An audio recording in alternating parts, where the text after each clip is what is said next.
bienvenidos a esta casa, no es hotel. A ver, esta semana han pasado varias cosas. Entre las cosas que han sucedido, la CEPAL ha dado un informe poco alentador para la región, pero muy alentador para Bolivia. Indica que Bolivia va a crecer el 4,5%, lo que lo sitúa en uno de los primeros puestos en la región, al lado de países como República Dominicana, Perú, Panamá y Nicaragua. Nicaragua, Panamá, República Dominicana son países que se están dedicando a la parte productiva. Bolivia es el único país, de alguna manera, que tiene una gran exportación de hidrocarburos que estuviera dentro de la punta de países. Vemos que el caso más trágico es el de Venezuela y todos los países a quienes los venezolanos apoyaban. El Caribe está básicamente en porcentajes negativos. Esta noche, para hablar de esto y muchos otros temas que hacen a la macroeconomía y a la microeconomía, hemos invitado al ministro Luis Arce Catacora. Ministro, muy buenas noches, bienvenido otra vez a esta casa, no es hotel. Susana, muy buenas noches, un saludo a los televidentes. Muchas gracias por la invitación. Gracias a usted por venir. Con nosotros después de mucho tiempo, Pablo Rosell. Pablo, qué gusto tenerte. Pablo es economista. Igualmente, Susana, un gusto volver a esta casa, no es hotel de nuevo. Sí, después de tanto, ¿verdad, Pablo? Después de más de un año. Sí, bueno, me alegra mucho que estés por acá. A ver, ministro, ha sido un año, bueno, relativamente difícil para la región. Como lo señalábamos en la introducción, aquellos países que son dependientes de hidrocarburos pues están en números rojos, ¿no? El caso más terrible es el de Venezuela, pero también a aquellos países que Venezuela ha ido ayudando permanentemente, ¿no? Que son básicamente los países del Caribe. Con esta baja de precios hay una afectación directa tremenda a la economía. No es el caso de Bolivia. Tenemos, Bolivia junto a Panamá, República Dominicana y Nicaragua, que son países que han apostado a la inversión productiva, están en la punta. La pregunta es, ministro, este crecimiento en el que está Bolivia, ¿logra sostenerse o, como algunos vaticinan, tuviéramos problemas más adelante? Bueno, primero, creo que a esta altura, 2017, empezando prácticamente agosto, yo no creo que debe haber un economista en Bolivia que crea que el crecimiento boliviano sea debido a los precios internacionales. No, lo hay. De hecho, hoy día Gonzalo Chávez en su columna lo pone. Dice que el crecimiento económico se dio por precios altos y acumulación de reservas. Por eso, a esta altura no debería haber. ¿Por qué razón? Porque esta caída de los precios, cuando uno lo analiza detenidamente, ya viene no solamente Bolivia, por supuesto, toda América Latina enfrentando desde el año 2011. El 2011, si uno mira los datos, ha habido una desaceleración importante en los precios de los minerales.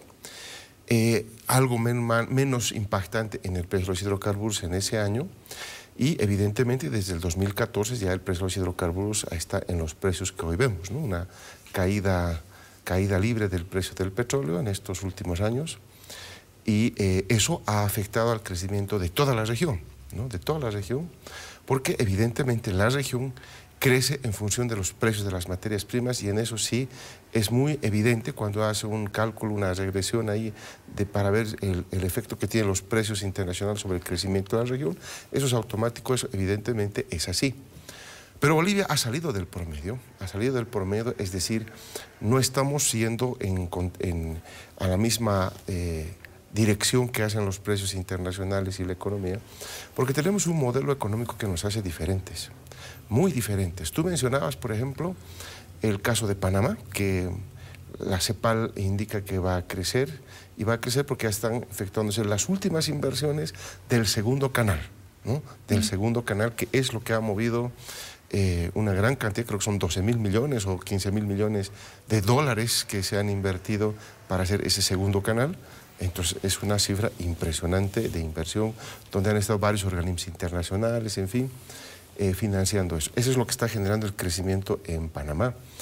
En el caso de República Dominicana, básicamente se debe a esa inversión fuerte que han tenido en turismo. Hoy muchos bolivianos fomentamos el Producto Interno Bruto de este país porque hacen turismo, ¿no? En Punta Cana, en fin, varias playas, y eso genera movimiento económico en este país, y básicamente le apostó a el turismo como un motor importante, al margen evidentemente de una producción.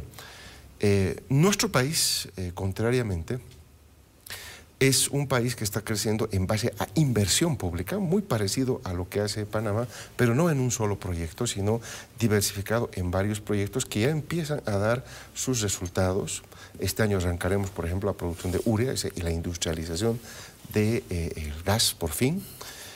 Luego están los programas de industrialización que tenemos con el litio, con el hierro, en fin, y por supuesto el tema del corazón energético, que lo ha planteado el presidente Evo, que es básicamente donde estamos dirigiendo fuertes inversiones para transformar y diversificar el país en esta fase. Creo que los modelos que hemos aplicado los países son muy particulares para cada uno, y en el caso boliviano está dando resultado tal que hoy día decía en la conferencia de prensa esta mañana, ¿no?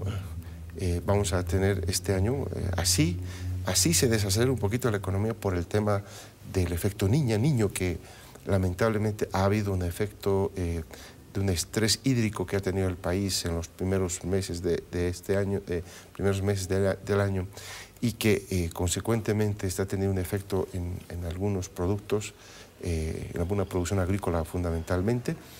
Va a haber una desaceleración, todavía no hemos cuantificado eso porque estamos en plena tarea de hacerlo.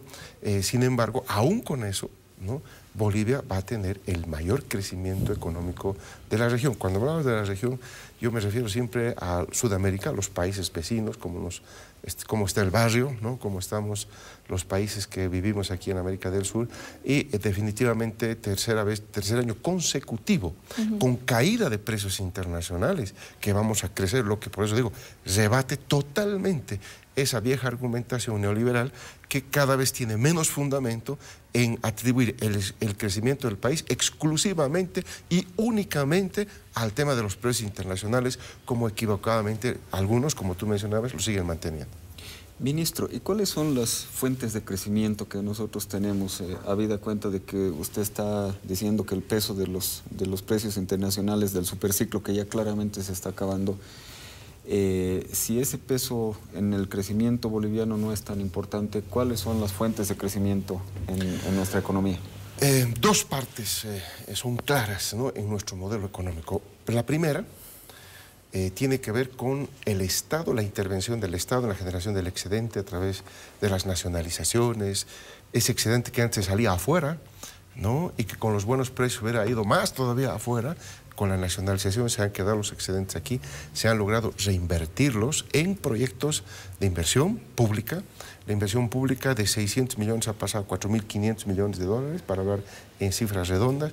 Eso marca la diferencia de qué es lo que hemos estado haciendo todo el tiempo, invirtiendo la plata en Bolivia, en proyectos productivos, en caminos, en carreteras, en puentes, en teleféricos, satélites, hospitales, en fin, toda esa logística que el Estado ha empezado a imprimir. Ese es un elemento.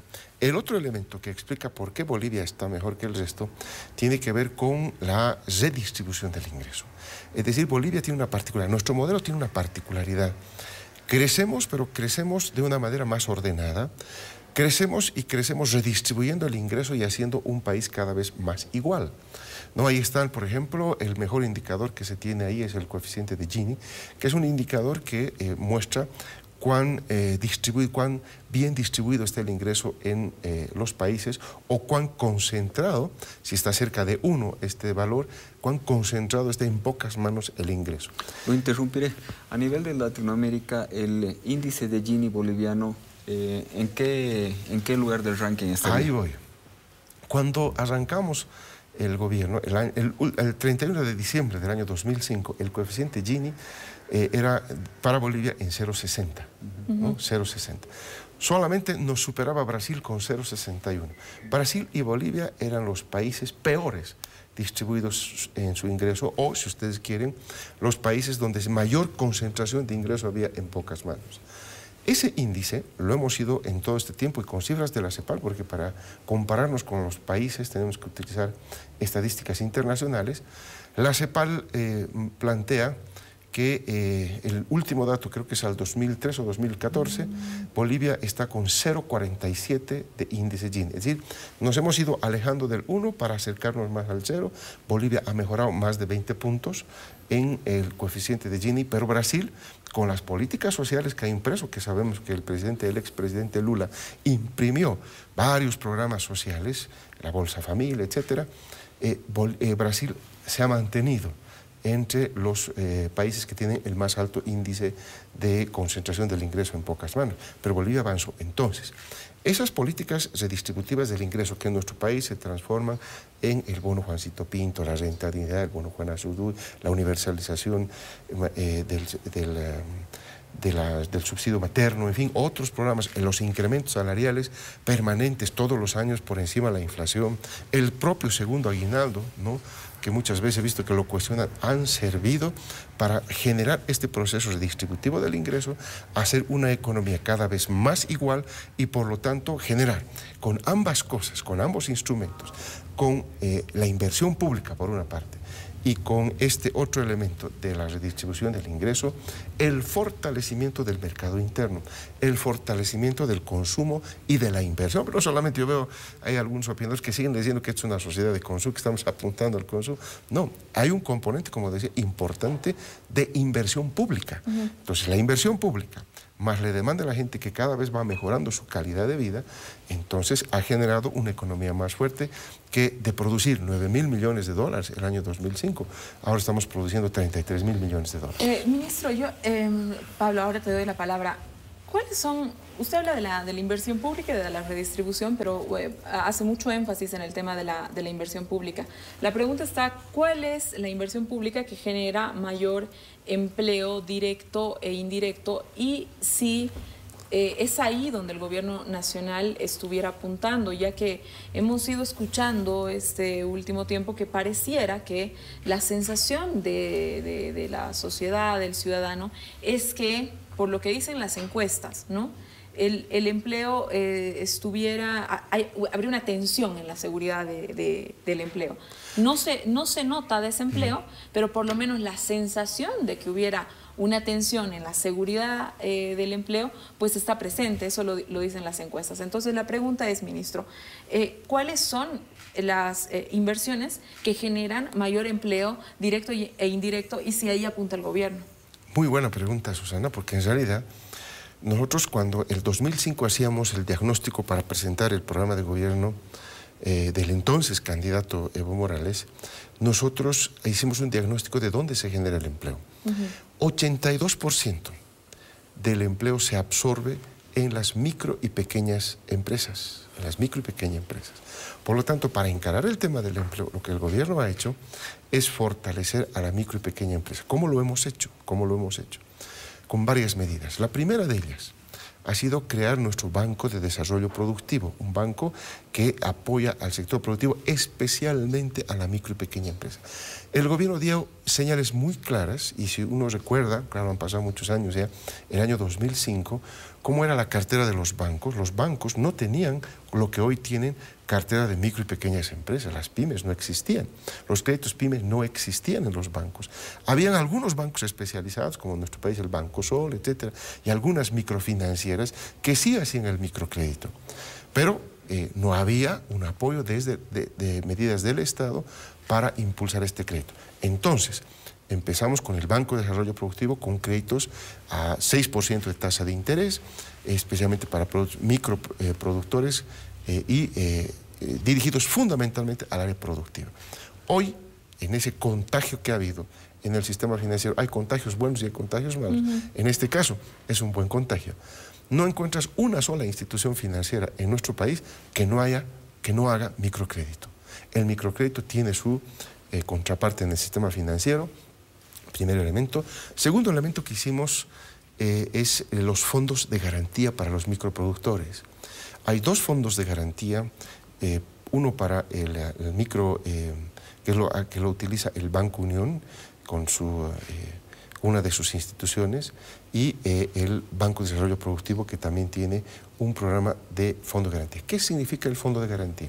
Cuando el microempresario iba a prestar, si quería comprarse una máquina, por ejemplo, que vale $20.000 para mejorar su producción, el banco, para prestar los $20.000, le pedía una garantía de 2 por 1, es decir, de $40.000, ¿verdad? Entonces, ese pequeño productor era imposible. Entonces, con el fondo de garantía, ese fondo de garantía le puede avalar, le puede garantizar hasta el 50% de esa garantía que le pide el banco. Vale decir, el ejemplo, ¿verdad?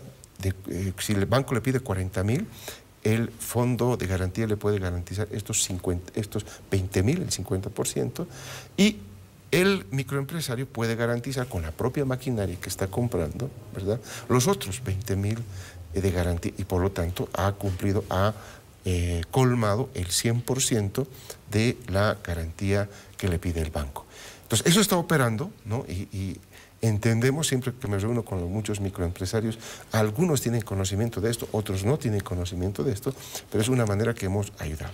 Otro Ministro, elemento. esto lo voy a cortar ahí. Esto es una cosa que está legalizada, es decir, Claro. los bancos están en la obligación de hacerlo. Esto se lo pregunto porque muchas veces uno se acerca al banco y pues esto que usted está describiendo de una manera tan sencilla, muchas veces no sucede. El otro día yo hablaba con un taxista y él me decía, estos créditos no son para nosotros, son para gente que tiene, ¿no? Porque uno cuando ¿Crédito productivo? Sí, uno cuando se acerca, ¿no?, al banco, realmente las garantías que te piden, que la cantidad de papeles y toda esta cuestión son gigantescas, ¿no?, para acceder a los créditos con la tasa de interés que usted señala, ministro. No. Mira, es más, yo me reúno siempre con microempresarios, ¿no? Algunos conocen de este fondo, otros no. Eso nos falta un poco más, mejorar la comunicación, la información, pero de que está funcionando, está funcionando. Es cuestión de que el pequeño productor pida a su banco, ¿no?, que él pueda aplicar a esos fondos de garantía que administra el BDP y el Banco Unión. Y, por supuesto, hay una evaluación, la misma evaluación que hace el banco de la capacidad de pago, etcétera, y se incorpora ese crédito productivo en esta fase de garantía. Pero no solamente hemos hecho eso. ¿Cuál es el monto de los fondos de garantía que están poniendo a disposición de los microempresarios? Bueno, está variando y está creciendo. Entiendo que tenemos, por ejemplo, en el BDP más de 40 millones. En el caso del Banco Unión creo que tenemos cerca de 50 millones. O sea, son 90 millones de dólares. Y para un mercado de microcréditos que es de una magnitud de ¿cuánto aproximadamente? Bueno, es uno de los más dinámicos, el microcrédito productivo, es uno de los más dinámicos en el crecimiento. Prácticamente la cartera de microcrédito productivo se ha multiplicado por 5 veces en el sistema financiero en los últimos años, desde que salió la ley, y ese era otro punto que quería hacer. Pero según mis cálculos eso debe estar por lo menos en unos 500 millones de dólares. Más o menos, un poco más. De cerca, si la memoria no me falla, cerca de 600 millones. 600 millones, pero nosotros tenemos fondos de garantía que todavía están llegando a aproximadamente 90 millones de dólares. La cobertura de esos fondos de garantía todavía está... Porque no se está utilizando, está ¿no? Eso nos extrañaba. Tú tendrías razón en observar que de pronto es insuficiente el fondo de garantía.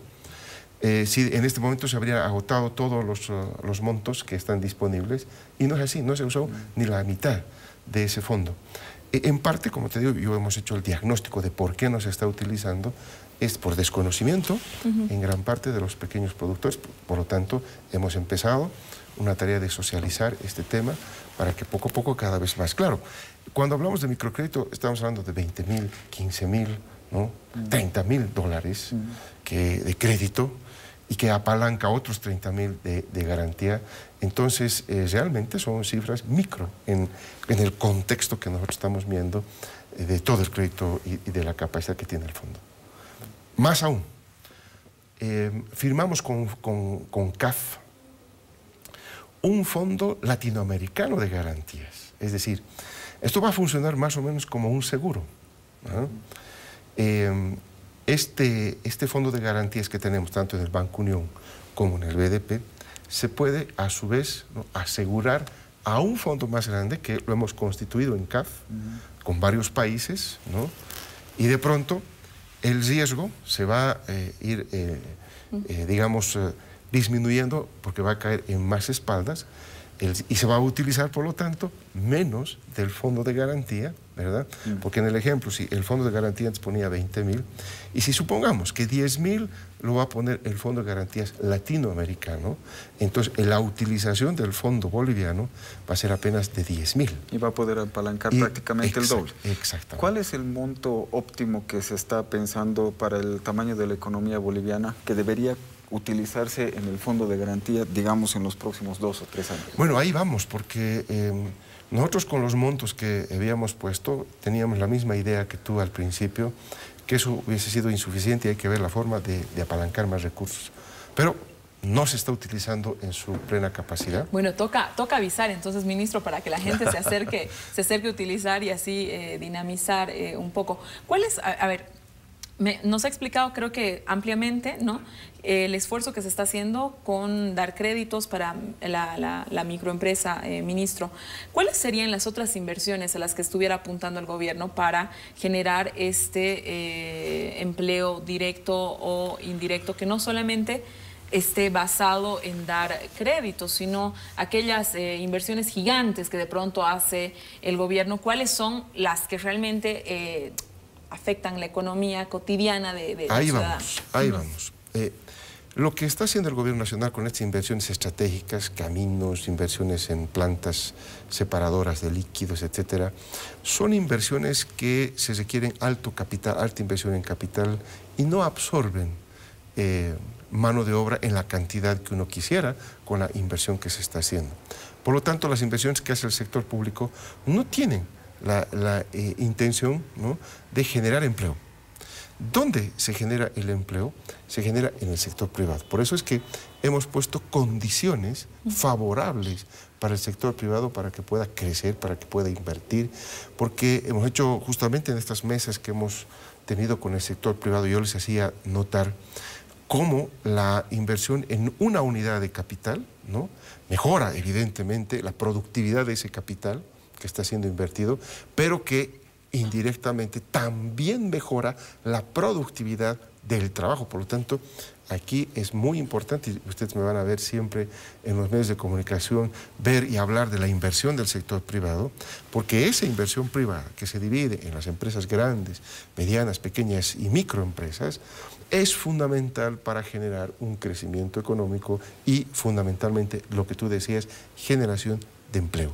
Entonces, las inversiones que está haciendo el Estado, contrariamente con lo que he escuchado en la oposición, que nosotros queremos invertir para generar fábricas, para contratar masistas, eso es equivocado. El sector privado tiene este rol en sus diferentes instancias, repito una vez más, los grandes empresarios, medianos, pequeños y microempresarios que absorben esa mano de obra. Para eso se han creado las condiciones como la ley del servicio financiero, ¿no?, que como nunca hoy el sector productivo en nuestro país tiene tasas de interés desde el 5% para viviendas, 6% para crédito productivo, que van máximo hasta un 11% de tasa de interés para las microempresas, ¿no? Esto por el tema de costo de manejo de cartera microempresarial. Entonces, ministro, hablando de la inversión privada, las cifras mismas que su ministerio publica muestran que la inversión privada nacional ha estado en los últimos años entre los 900 millones de dólares y los 1.000 y algo millones de dólares en el mejor de los casos. No corresponde mucho con el crecimiento que ha tenido el país. Es decir, hubiéramos esperado que se hubiera por lo menos multiplicado por 2 o por 3 la inversión privada nacional, a pesar de todas las medidas que se han hecho en los últimos años. ¿A qué se debe esta pequeñez, esta escasa proporción de la inversión privada nacional? ¿Hay alguna falta de incentivos muy particulares que está sintiendo este sector o a qué se debe? Bueno, el sector privado siempre lo hemos criticado.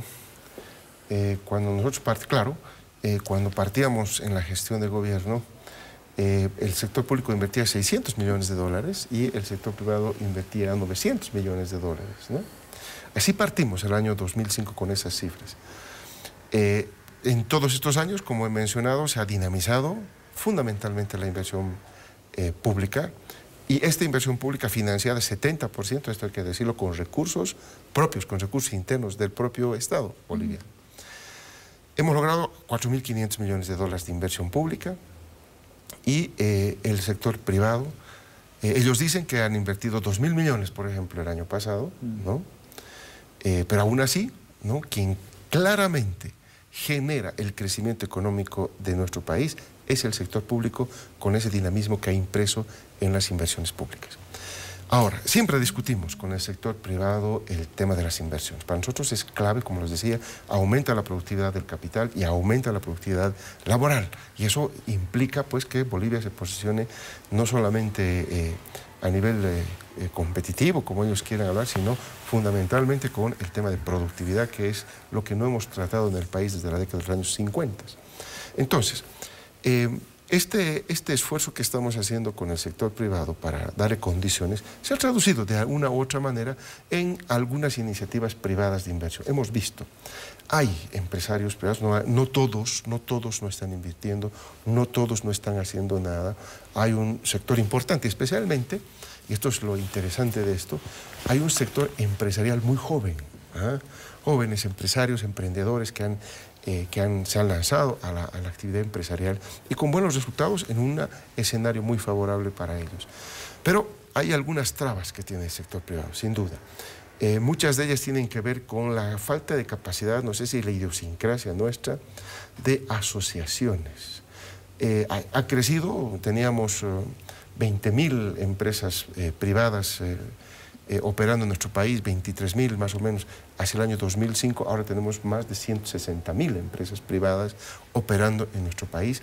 La gran parte de esas empresas privadas son unipersonales. Eso no quiere decir que sean empresas chiquititas, ¿no? Uno puede ser el dueño de una gran empresa y es lo que está pasando. Entonces, por ejemplo, cuando nuestros empresarios nacionales compiten con empresas constructoras extranjeras, por ejemplo, que son grandes consorcios que manejan muchos millones de dólares de capital, nuestros empresarios tienen dificultades o sencillamente no se logran unificar ni siquiera en asociaciones accidentales. Y eso que construcción es uno de los rubros más dinámicos. Más dinámicos. Si usted, en las charlas que usted pudiera tener con los empresarios privados van a invertir en la medida en que ellos tengan rentabilidad. Usted como ministro de Economía y Finanzas, ¿en qué sectores les dice la rentabilidad en el mercado boliviano está prácticamente garantizada? ¿En qué sectores usted diría? Hay varios sectores, ¿no? Varios sectores. La economía boliviana... Uy, nos van a pagar oro por esta respuesta. Hay varios sectores. El único sector que ha estado andando más o menos a media máquina en la presente gestión y desde el año pasado es el sector hidrocarburos, ¿no? Por muchas razones.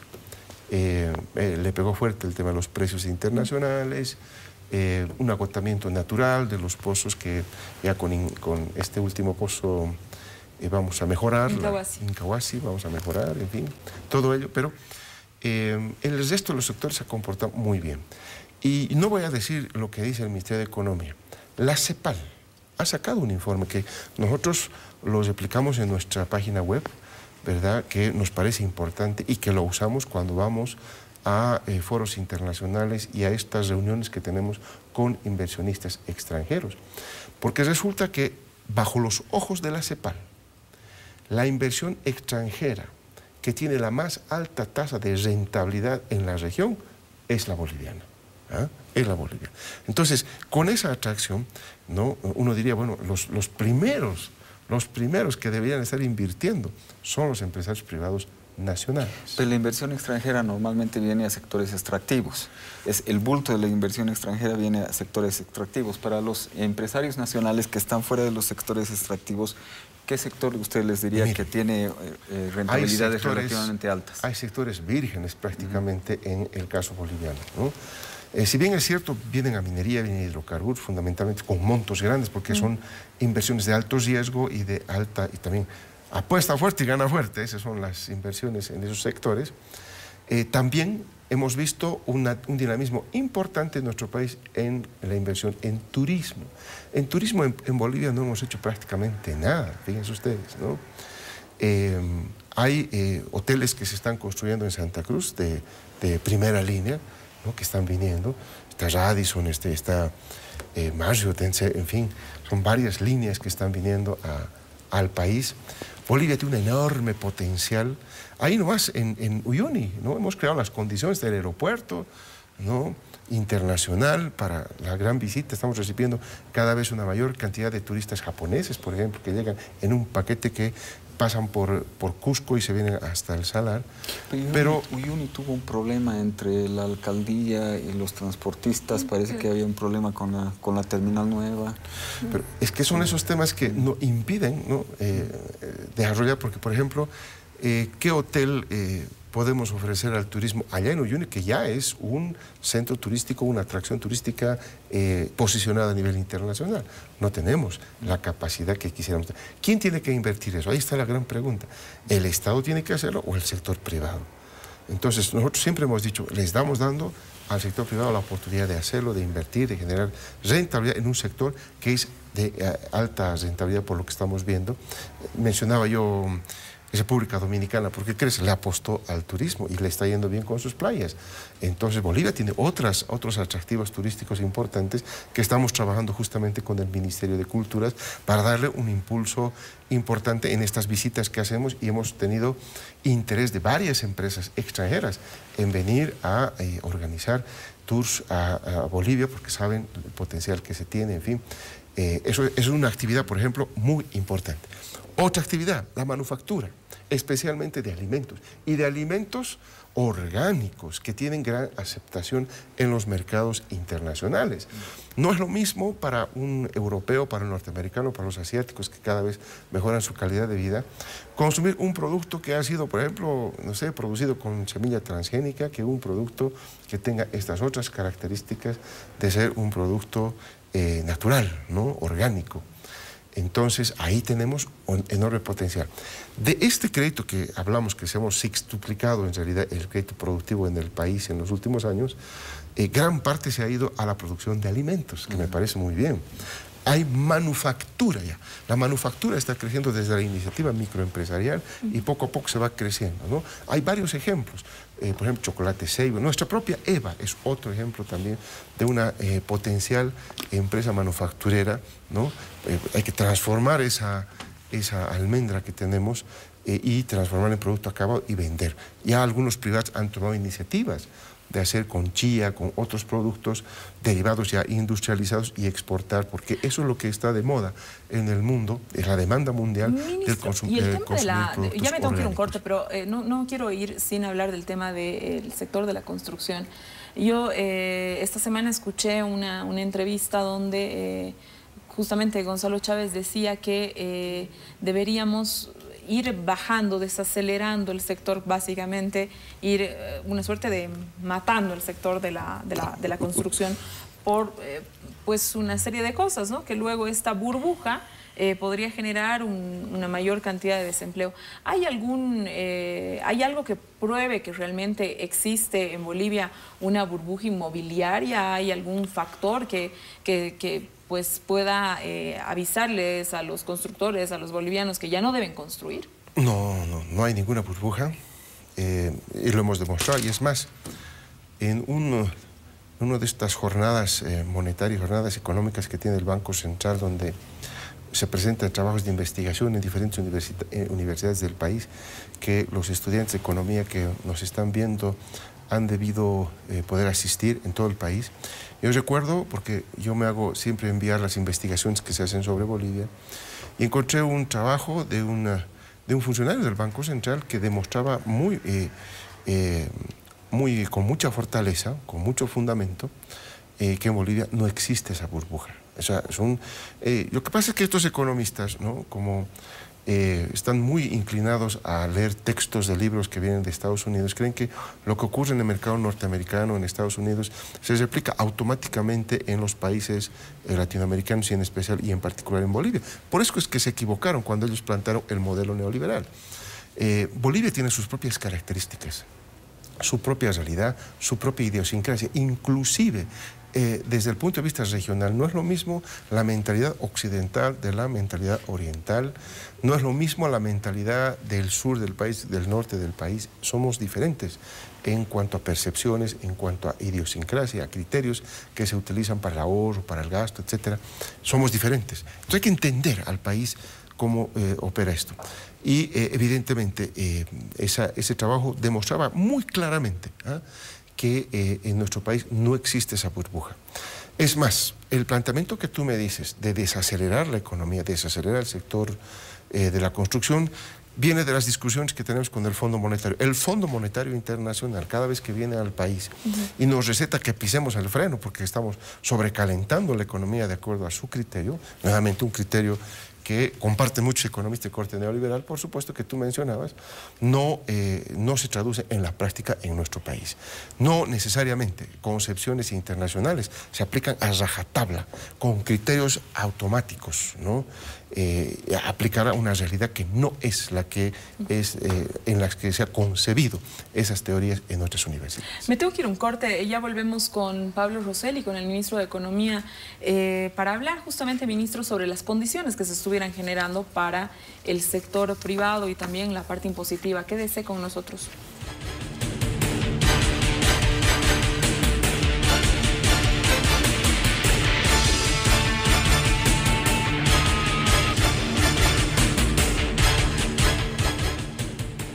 Volvemos a esta casa, a nuestro hotel. Esta noche estamos hablando de economía con el economista Pablo Rosselli y el ministro de Economía, Luis Arce Catacora. Ministro, el anterior bloque hablábamos un poco la generalidad de la salud económica de Bolivia. Los datos macro están acompañando, pero pareciera, y usted nos ha explicado todos los incentivos que se están dando, que en algún punto las cuentas de los microempresarios no estuvieran del todo cuadrando. Esta baja de precios evidentemente tiene que tener algún impacto también en la microeconomía. Ustedes como ministerio, ¿cuáles son los impactos que hubieran medido y cómo se está haciendo para soslayar, ¿no? Este impacto que tuviera la baja de precios, que sin duda pues afecta, ¿no? Bueno, nuevamente los mecanismos son los que hemos ya comentado. Por una parte, la inversión pública, que por ejemplo, cuando contratamos una empresa para que haga un camino, una carretera, esta empresa hace subcontratos para, no sé, para pintar, para poner los ojitos de gato en las carreteras, etcétera, y beneficia a quienes dotan de material, de insumos para la construcción de la empresa, la alimentación de los obreros. Hay pequeñas microempresas, se reactiva, ¿no? Se reactiva, y por eso es que uno de los principales instrumentos que nosotros hemos sacado para poder contrarrestar la crisis, que, repito, viene del 2011, no es recientemente nomás, como algunos opinadores que tú mencionabas hace poco decían, ¿no? Que recién ha aparecido la crisis. No, para ellos era la crisis ahora. Desde el 2011 ya empieza a haber la caída de precios. Ya activamos, ¿no?, una mayor y más ágil inversión pública para hacer justamente lo que en economía se llama una acción anticíclica o contracíclica, ¿no? De que si estamos en caída, bueno, se cae el gasto del gobierno, se cae la inversión del sector público y vamos con el ciclo, es decir, hacia abajo. Entonces lo que nosotros hacemos es, en lugar de disminuir el gasto y la inversión fundamentalmente pública, la incrementamos en épocas de caída, de desaceleración, ¿no? Porque para justamente compensar. Ese es un primer elemento que hemos hecho, y es por eso que las empresas privadas no han sentido grandemente este tema. Y por otra, hemos puesto en vigencia en su plenitud nuestra ley de servicios financieros, que establece crédito preferencial al crédito productivo, al crédito de vivienda de interés social, que muchas constructoras se han empezado ahora a dedicar, por ejemplo, a la construcción de viviendas cuyos precios finales de los departamentos, casas que están a la venta, estén dentro del parámetro de lo que hemos denominado la vivienda de interés social, es decir, que pueda acogerse al crédito que está cubierto por la ley de servicios financieros. En fin, hemos generado condiciones financieras, y ahora lo que estamos discutiendo con el sector privado es ir un paso más adelante. Ya no solamente es el tema financiero, sino hay que hablar del tema de la productividad. Es un tema que inicialmente se ha soslayado por parte del sector privado, que son, y cuando hablo del sector privado es tanto la gran empresa, la microempresa, todos, porque hay que invertir en investigación y desarrollo, en capacitación de la mano de obra del trabajador, ¿no? Esos son los temas que nosotros pusimos en la mesa de discusión con el sector privado, porque ese elemento es el que en definitiva va a hacer la diferencia entre esa vieja Bolivia que teníamos con equipos, maquinarias de los años 50, de los años 60, modos de producción antiquísimos que todavía no han sido mejorados, cuando en el mundo, y es una gran del problema de las diferencias de precios que tenemos con los productos que nos llegan de afuera, ya muchos países han generado innovación tecnológica, investigación, desarrollo, capacitación y por lo tanto productividad, que hoy nosotros nos vemos un poco retrasados en este tema, y es lo que tenemos que hacer para dar definitivamente el salto cualitativo al sector privado y por lo tanto ya empezar a hablar de un nuevo sector privado que, repito, no es que todos los empresarios no lo están haciendo, hay ciertos grupos de empresarios, especialmente jóvenes, repito una vez más, que sí están dedicándose a este tipo de temas, a abordar los temas de productividad y con el éxito que conlleva naturalmente esto. Ministro, pero cuando tenemos nosotros alrededor de 300.000, probablemente 500.000 unidades microeconómicas de muy pequeña escala en todos los sectores, y sabemos que a pesar de los esfuerzos que se han hecho desde las políticas públicas para mejorar sus condiciones productivas, no van a llegar a saltos de productividad relativamente rápidos en muy corto tiempo. Y estamos, mal que bien, estamos creciendo todavía, pero estamos creciendo a tasas que son bastante más bajas que las tasas de antaño. Ya no estamos esperando crecer a un 6.3%, por ejemplo. Estamos esperando crecer, qué sé yo, entre el 4.8% y el 5.1%. Y eso implica de alguna manera que el dinamismo del mercado, el dinamismo de la demanda para estas cientos de miles de pequeñas unidades económicas se ha ralentizado. ¿Cómo hacemos, fuera del crédito que les puede servir probablemente para amortiguar algunos efectos, cómo hacemos desde las políticas públicas para que el impacto de esta ralentización del crecimiento de su demanda no las impacten negativamente? Porque muchas de ellas son demasiado vulnerables como para sostener una pequeña caída en su demanda, pueden morir directamente. Dos apuntes con lo que tú mencionabas. Primero, en nuestro país, como decía, hay solo un sector que no está siendo dinámico y que nos jala hacia abajo, porque estamos hablando de cerca de un 3% de disminución de su actividad, que es el sector hidrocarburos. Luego, el resto de todos los otros sectores de la economía nacional tienen tasas de crecimiento positivas, ¿no? ¿Pero están en los niveles de antaño? Es decir, por ejemplo, construcción, industria manufacturera. Sí, hidrocarburos. Agro.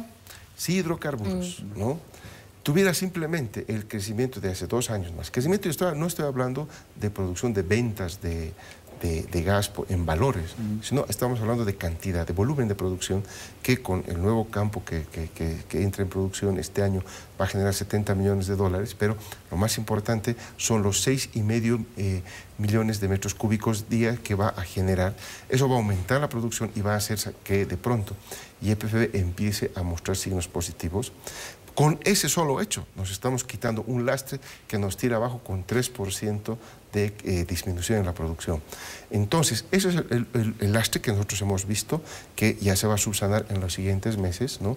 Y el otro elemento, para no llegar a los ritmos de antes, tiene que ver con esto de lo que mencionaba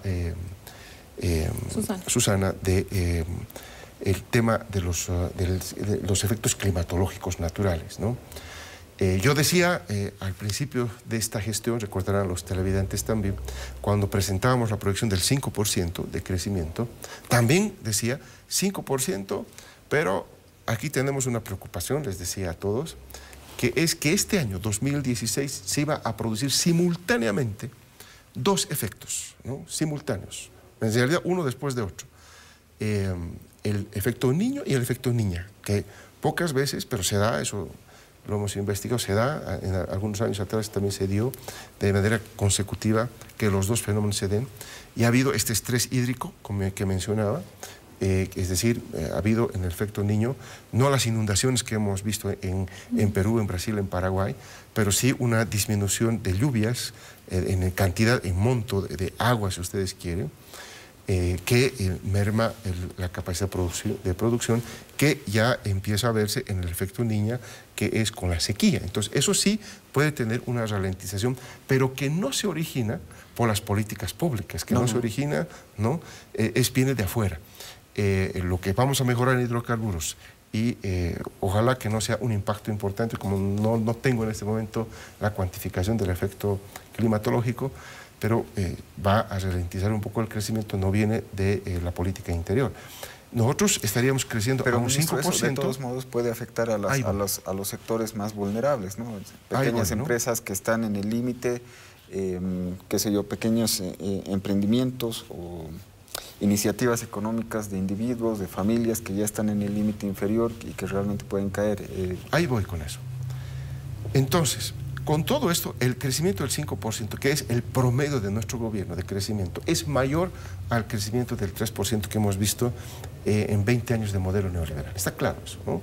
Ha habido un salto importante, lo que nosotros podríamos decir que el Producto Interno Bruto potencial se ha incrementado en el país.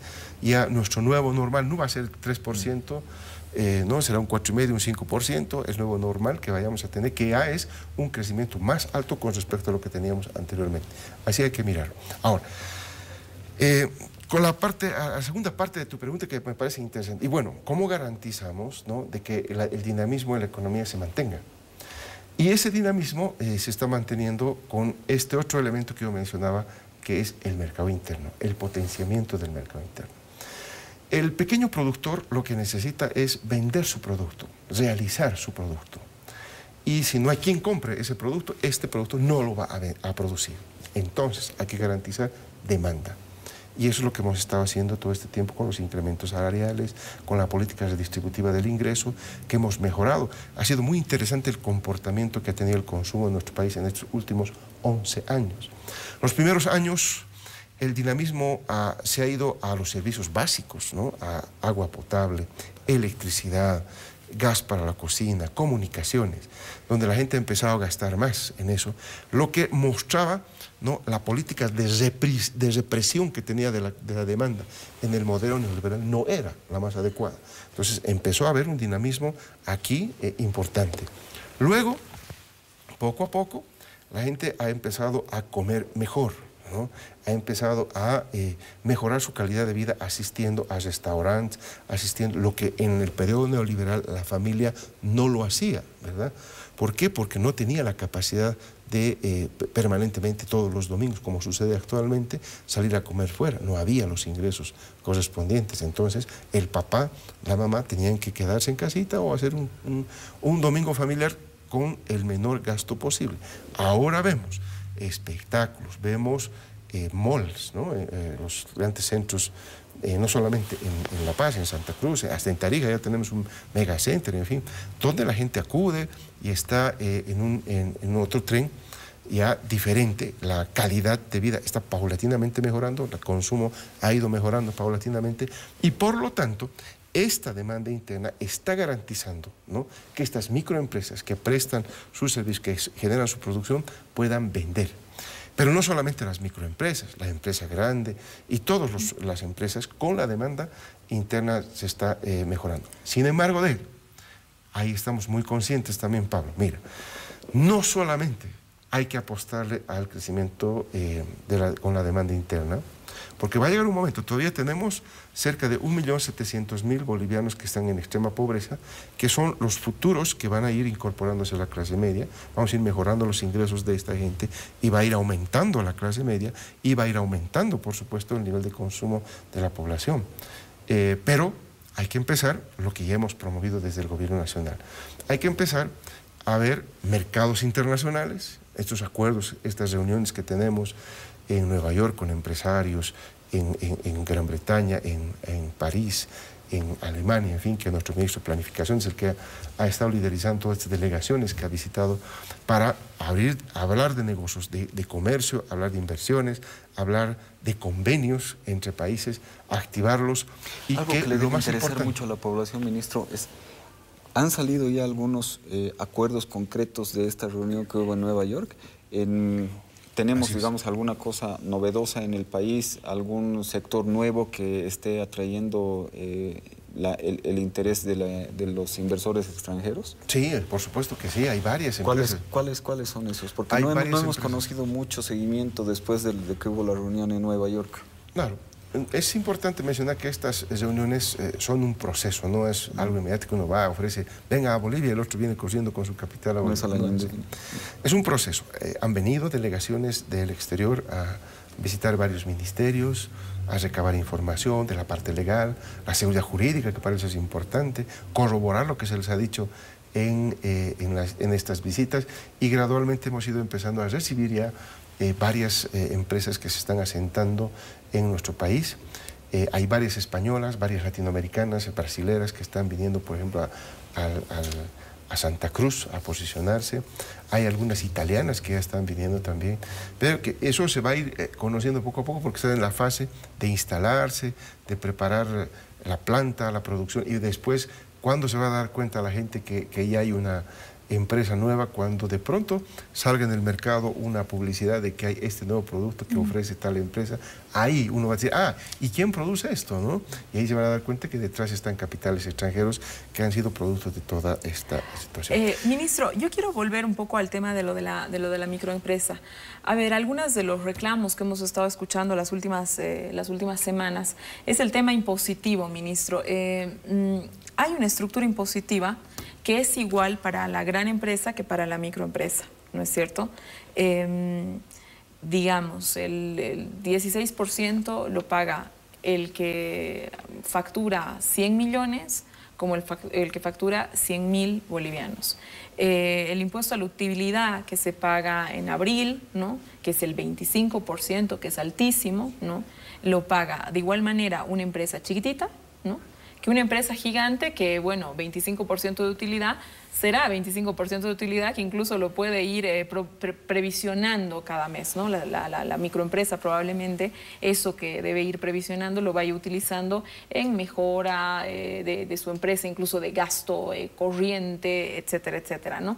Entonces, ustedes han estado en todo un afán de modificación de la legislación, y le pregunto, ministro, si hay alguna perspectiva de modificación acá también, ¿no es cierto? Porque la microempresa, es decir, es complejo que una empresa que de verdad recibe, no sé, 50.000 bolivianos al mes, pague exactamente lo mismo que otra que recibe 500.000 bolivianos al mes. En ese mismo marco, ¿no es cierto?, ¿cómo se soluciona el tema de lo del doble aguinaldo, ¿no? Que ha sido una cosa que, por favor, ministro, ahí han salido voces de todas partes, ¿no? Los micro, está bien, van a poder hacer sus pagos, cumplen. Creo que en Bolivia el empresariado, el microempresariado en general es un cumplidos, pagamos los impuestos, vamos, somos ordenados, ¿no? La recaudación está siendo mayor, pero cuando te encuentras, digamos, con un sistema impositivo único, ¿no?, que no hace miramientos entre los que ganan más y los que ganan menos, ¿cómo se resuelve, ministro? Bueno, dos apuntes también a lo que tú mencionas. Primero, es falso que en Bolivia se paguen las más altas tasas de impuestos, Susana. Es falso. No digo que las más altas tasas de impuestos, digo que somos cumplidos y que se pagan, pero una tasa de un 25% de utilidad anual es alta. O sea, por ahí no es alta para una empresa que gana millones de millones, pero para una empresa chiquitita sí lo es, ministro, ¿no? A ver, entonces, vamos a responder. Primero, aclarar que eso es así, ¿eh? A tal punto que nosotros, cuando hemos escuchado esas voces, ¿no?, claro, como la gente no conoce cómo están en los países vecinos, en la región, cree y dice, sí, realmente. Sacamos nosotros en nuestra página web justamente comparaciones de alícuotas de impuestos a las utilidades, del impuesto al valor agregado, donde se ve claramente que Bolivia no es el que cobra más, ¿eh? No es el que cobra más, definitivamente. Solo para dar un ejemplo que va a estar de moda seguramente en las próximas semanas, cuando en el Perú disminuya la alícuota del IVA. Eso le ha pedido el actual presidente Kuczynski a su ministro de Economía, que rebaje 1 punto el impuesto al valor agregado. ¿Y cuánto es ese punto? De 18 a 17%. ¿Cuánto está el IVA en Bolivia? 13%. ¿No? Para que uno vea las magnitudes de las alícuotas, y con ese simple ejemplo lo podemos aplicar al impuesto a las utilidades también, que es 25% en nuestro país, que en otros países es más alto. ¿Ah? Entonces, queda claro que nosotros no somos el país que paga más altas alícuotas. Yendo al caso que tú ponías, 25% es alto para una microempresa, debería ser menos con respecto a una. Es proporcional a los ingresos, a la utilidad que recibe. Una empresa grande puede tener 500.000 de utilidad, ¿no? Paga el 25% de los 500.000, que nunca va a ser igual a esta empresa que en tu ejemplo gana 50.000, 10 veces menos que la grande, ¿no? Y que va a pagar con respecto a esos 50.000 el 25%, que es proporcional también a esos 50.000, que nunca van a ser iguales a los 25% de los 50.000. ¿Ah? Sí, pero una cosa es ganar 500.000 y otra cosa es ganar 50.000. Por eso, pero es diferente, pero no están pagando como los grandes, ¿no? En cantidad es proporcional al ingreso, al tamaño. Ahora, en eso yo creo que hay justicia. Ahora, por otra parte, lo que hemos hecho en Bolivia es sí ponerle una alícuota más alta de impuesto a las utilidades a los bancos. Hoy los bancos, todas las instituciones, todas las empresas pagan 25%, ¿verdad? Pero los bancos pagan 37,5% de utilidad. Ahí sí hemos sido claros, ¿no? Entonces, ahí la proporcionalidad es muy clara, ¿no? De que este banco va a pagar, inclusive comparándose con las empresas grandes, paga más de utilidad que el resto de las empresas que son productivas, etcétera, ¿no?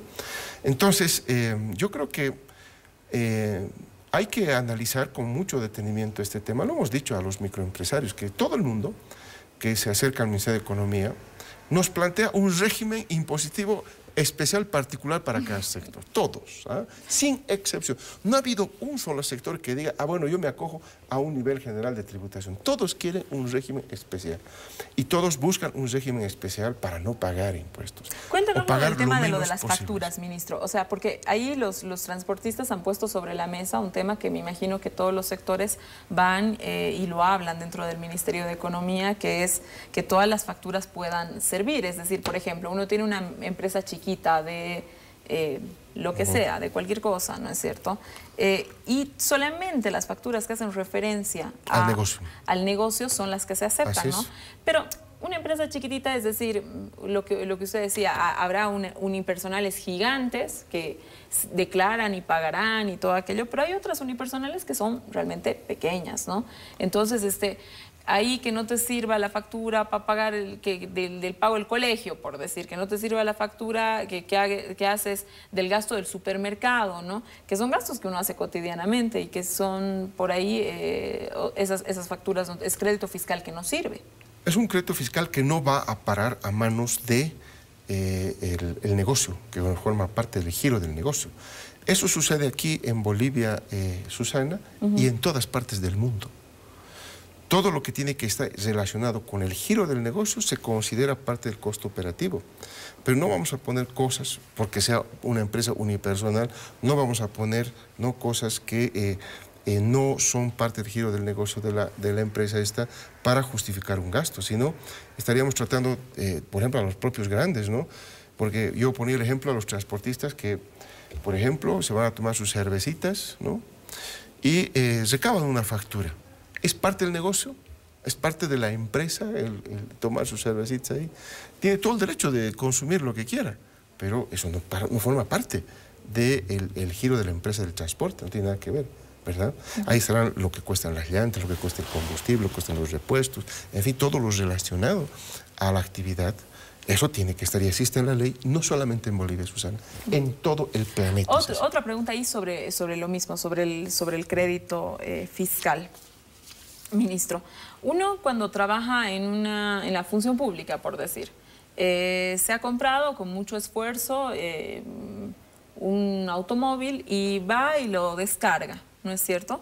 Por X o Z motivo cambia de trabajo, ese crédito fiscal se extingue, pero ese crédito fiscal es de esa persona. Sí. ¿Por qué se extingue? No se extingue, porque no es el empleado de la empresa A el que está pagando el impuesto, es un número para el Servicio de Impuestos Nacionales, que es el NIT, que normalmente para las personas que son dependientes es un número de carnet de identidad. Claro.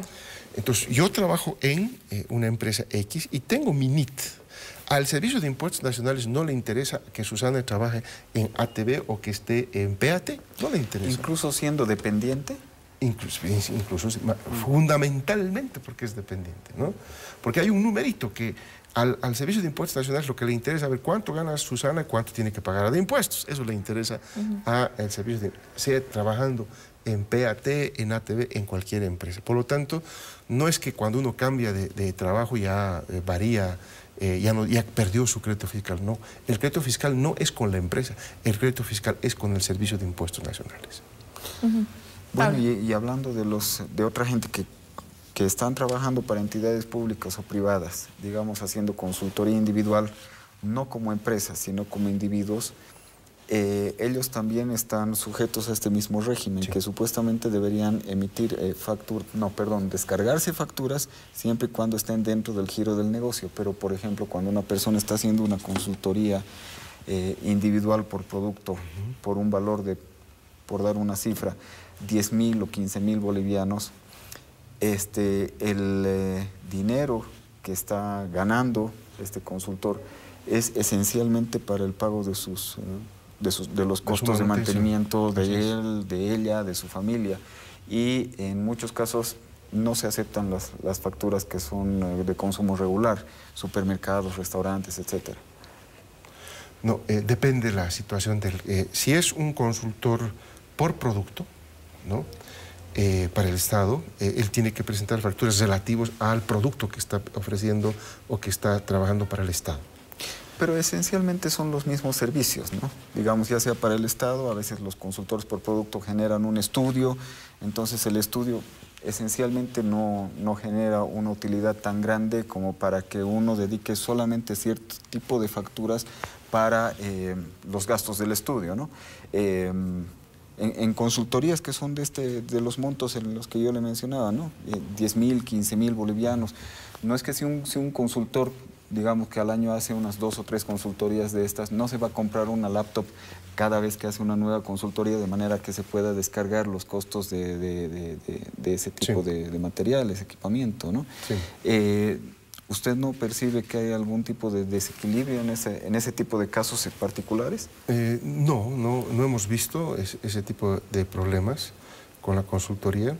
Voy a revisar, sin embargo, en la función de lo que usted me está mencionando, pero la idea es de que cuando es una consultoría por producto, lo que dé como resultado de ese trabajo, los gastos, estén relacionados con ello. Y otra cosa es un consultor en línea, por ejemplo, que ese es un servidor público más, pero no que está trabajando como si fuera un empleado de algún ministerio. Bueno, ya no hay muchos en el ministerio, una desconcentrada, una descentralizada, que recibe un salario por trabajar en X tiempo haciendo una función determinada. Entonces, ese consultor, por ejemplo, puede descargar como el resto de todas las facturas. Sí. Ministro, ya la última pregunta antes de irnos al corte, usted hablaba del tema de lo de los bancos, que ahí sí hay un régimen especial que está cobrando un poquitito, bueno, no un poquitito, bastante más, ¿no? El 37%. 37,5%, sí. Ministro, ¿hay algún tipo de regularización en cuanto a que, por ejemplo, el banco me presta a 7 u 8%, ¿no? El crédito ya sea para vivienda o algunos otros tipos de crédito, dependiendo de la entidad financiera a donde uno va y, claro, dependiendo de la información que uno tiene, porque lo que usted acaba de decir, ministro, seguramente para mucha gente será reveladora. Irá con otra... Fondo de garantía. Exacto, irá con otro discurso al banco, ¿no? Pero este crédito que se genera es, digamos, con un interés de un 7 a 8%, ¿no es cierto?, cuando uno va y deposita dinero, por decir, a uno le ha llegado una herencia y ha recibido una X cantidad de dinero. Ese interés, si tiene buena suerte, uno llega al 1%, ¿no? Cuando el dinero es en dólares, ¿no? Pero el crédito es al 7%. Entonces, ahí hay una diferencia de más o menos un 6% que el banco estaría ganando con el dinero del ciudadano. No hay ninguna legislación o en la legislación, ministro, algo que apunte a que esto pueda, sin que el banco deje de ganar, evidentemente, ¿no? Pero empardarse un poquito, cosa que a la gente, pues también, de pronto, si quiere ahorrar, pues lo haga en condiciones de no tanto, de que el banco no se quede tanto con esa utilidad, sino que también por ahí aquel señor, señora que tenga un dinero pueda pues rentabilizar también de eso, ¿no? Bueno, ahí te tengo muy buenas noticias, Susana, porque desde nuestra ley de servicios financieros ya la tasa pasiva, así le llamamos nosotros a la tasa que recibe la gente que tiene su caja de ahorros, su depósito a plazo, etcétera, ese pago de interés que recibe del banco por haber depositado su dinero, está ya regulada por el Estado, ¿no?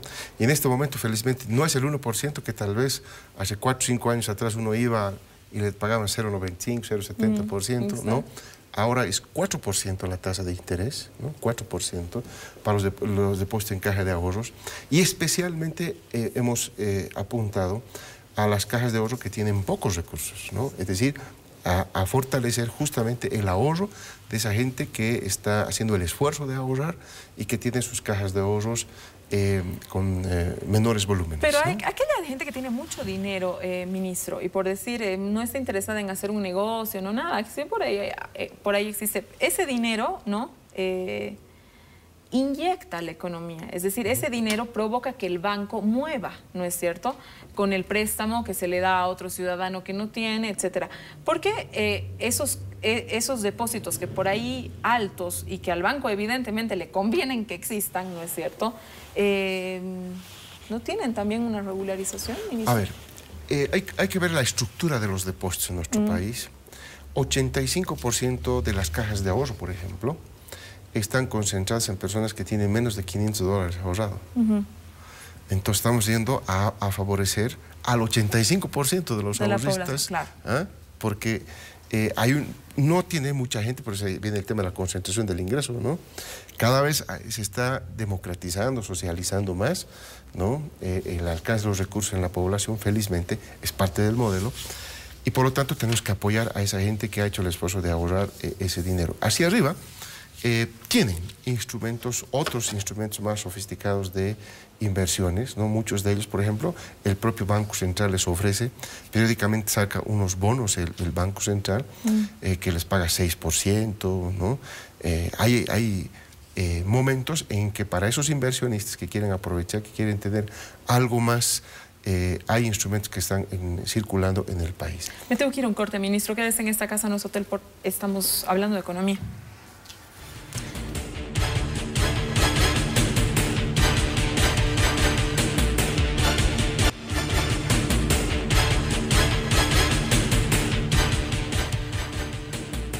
Lamentablemente estos programas quedan siempre muy chicos, ministro. Hay muchísimas cosas que nosotros quisiéramos hablar, pues se trata del modelo económico boliviano y ahí a veces quedan muchísimas dudas, ¿no? Alguien planta una semilla de que la economía se va a caer mañana, ¿no?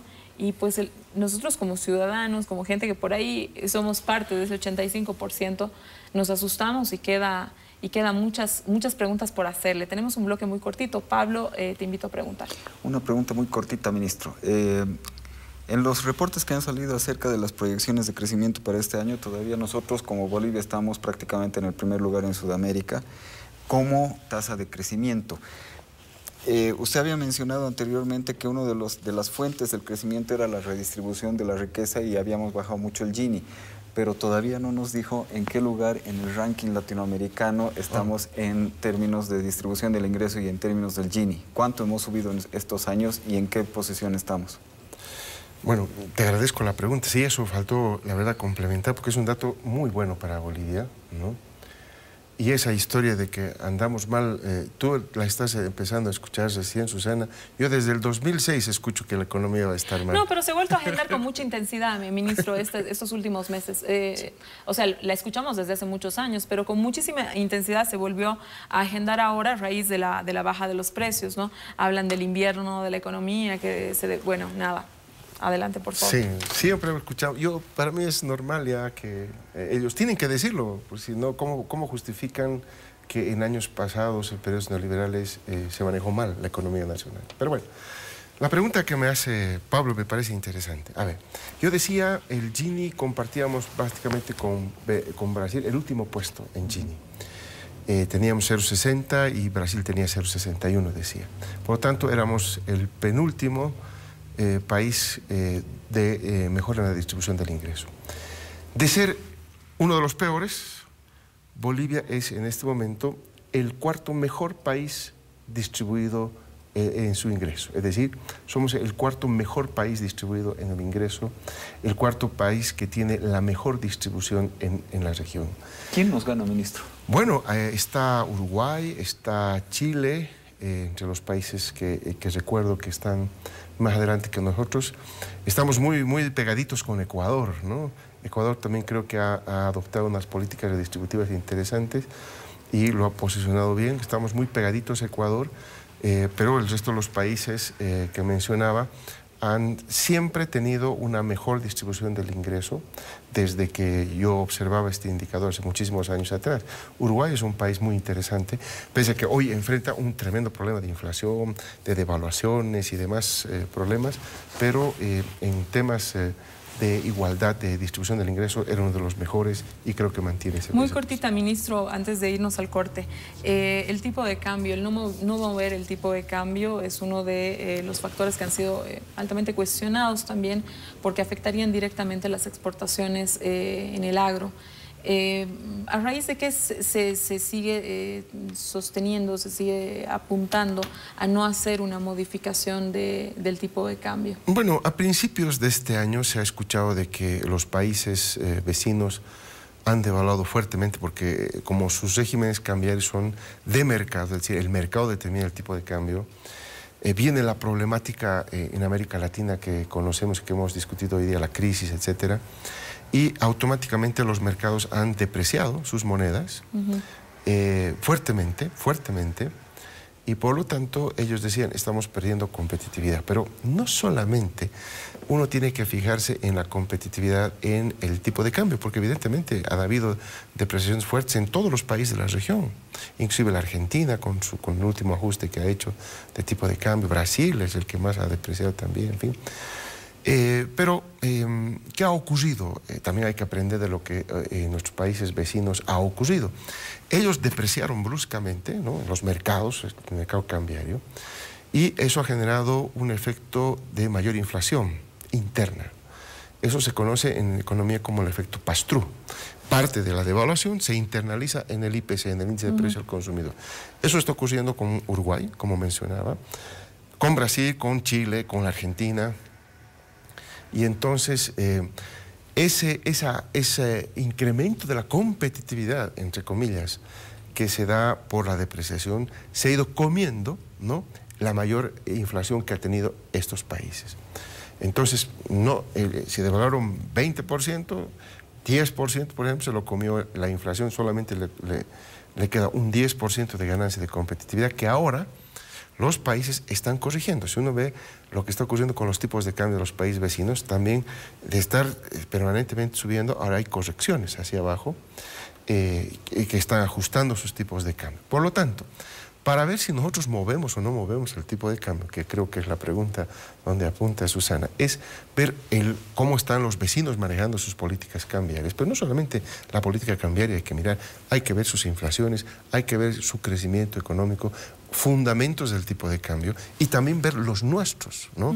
Los nuestros, que se contrastan notablemente, y ese es uno de los puntos que arrancábamos la charla esta noche, que Bolivia está bien económicamente, hay crecimiento económico, mantenemos el crecimiento económico a pesar de la caída de los precios internacionales y por lo tanto eso nos pone pues en un lugar privilegiado en la región. Entonces, estos elementos nosotros permanentemente, todos los días viernes evaluamos con el Banco Central, el Ministerio de Planificación, el INEUDAPE, que tenemos lo que denominamos el grupo macro, ahí evaluamos permanentemente estos indicadores y vamos viendo si va a ser necesario o no va a ser necesario. Por el momento, a lo que hemos visto, el comportamiento, la conducta de los indicadores económicos de los países vecinos, no es necesario mover el tipo de cambio. No estamos diciendo que se va a mantener fijo, que mañana vamos a devaluar, que vamos a apreciar. Esto va a estar en función de lo que puede ocurrir con los fundamentos del tipo de cambio. Eso hay que verlo todavía, hasta ahora no ha sido necesario, por eso es que no se ha movido y esperamos que los fundamentos sigan tan fuertes en nosotros y que los países vecinos sigan dándonos señales de que no es necesaria la depreciación. Me tengo que ir a un corte, quédese en esta casa en nosotros.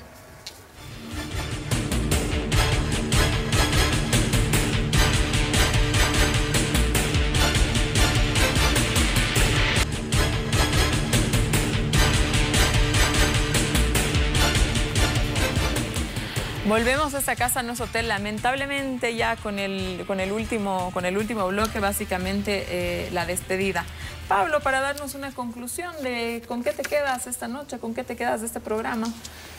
Yo creo que me quedaría con la idea de que la economía boliviana está atravesando por un momento, a pesar de que estamos en un contexto regional y mundial de crisis, y en algunos de los países de nuestros socios comerciales hay una crisis bastante complicada. Nosotros tenemos todavía una economía estable y es una economía en crecimiento. Sin embargo, yo diría que es una economía en la cual hay que hacer algunos ajustes en algunos sectores, en algunos ámbitos. ¿En cuáles? Aprovechando que está aquí el ministro de Economía al frente, Pablo. Bueno, yo creo que hay que fijarse mucho sobre todo en los micros, en los pequeños productores, en las iniciativas individuales económicas que son los más vulnerables, y me parece que ahí todavía hay un margen de acción para mejorar las políticas públicas de manera que podamos garantizar que esa gente que ha salido de la pobreza no vuelva a caer en la pobreza. Tal vez hay que innovar en algunos mecanismos en ese sentido porque realmente hay un riesgo de que algunos de ellos sí caigan de nuevo. Ministro, para darnos una conclusión, ¿con qué nos quedamos? ¿Cuál es lo que quisiera dejar sentado en la población? Bueno, una vez más, mostrar y evidenciar que Bolivia está bien. Pese a un contexto absolutamente desfavorable, no solamente para Bolivia, para el mundo, para los países de la región, Bolivia está sacando medalla de oro, 3 años consecutivos ya. Como decíamos los stronguitos, un tricampeonato, ¿no?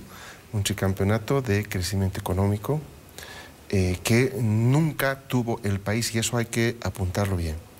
Bolivia, primero que nunca estuvo entre los primeros en los primeros puestos de crecimiento económico de los países de la región, especialmente en los 20 años del neoliberalismo, y ahora estamos, no solamente ya el 2009 mostramos la primera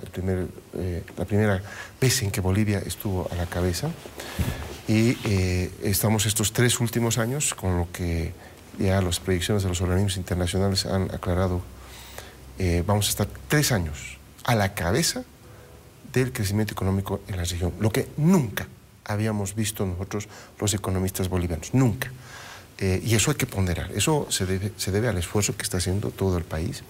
Ha entendido que es un modelo productivo, ha entendido que es un modelo que dinamiza el mercado interno, que está fundamentalmente impulsado por la inversión pública, que es la que no hay que bajar la guardia.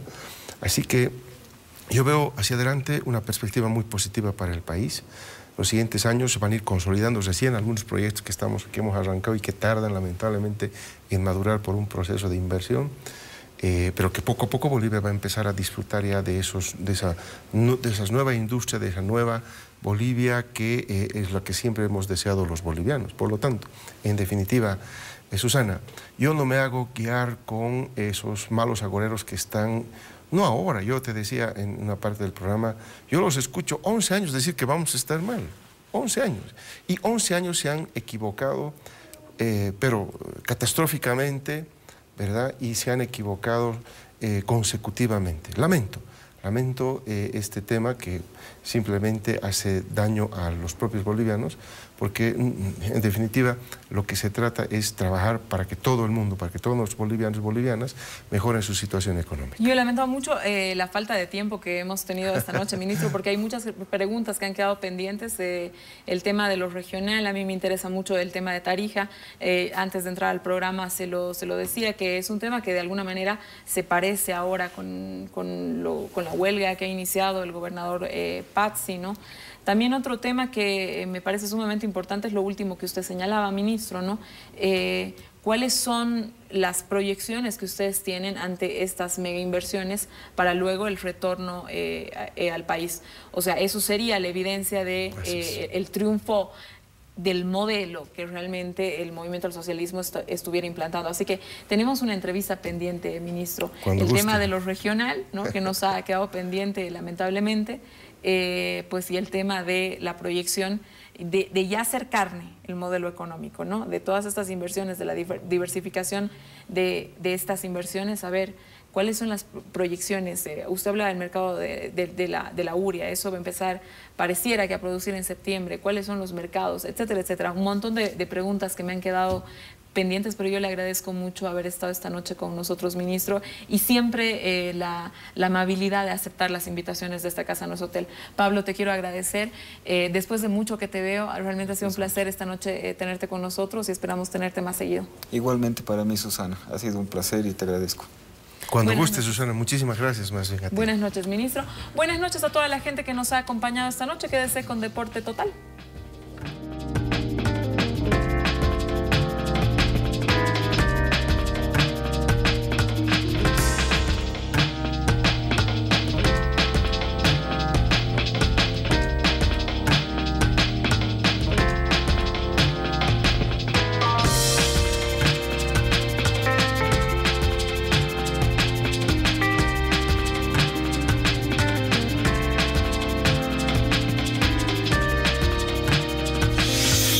Esta casa no es hotel.